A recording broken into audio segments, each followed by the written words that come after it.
And here we go, one of our highlight races of the day, the 4x100 meter relay. East St. Louis and Edwardsville with Belleville West to the early lead. East St. Louis, Belleville West, Edwardsville as they pour around onto the home stretch.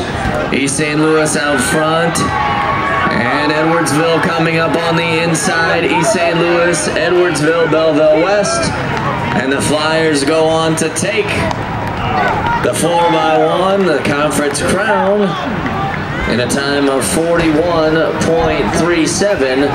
Flyers setting a new Southwestern Conference meet record with a time of 41.37. Edwardsville in second, 41.86.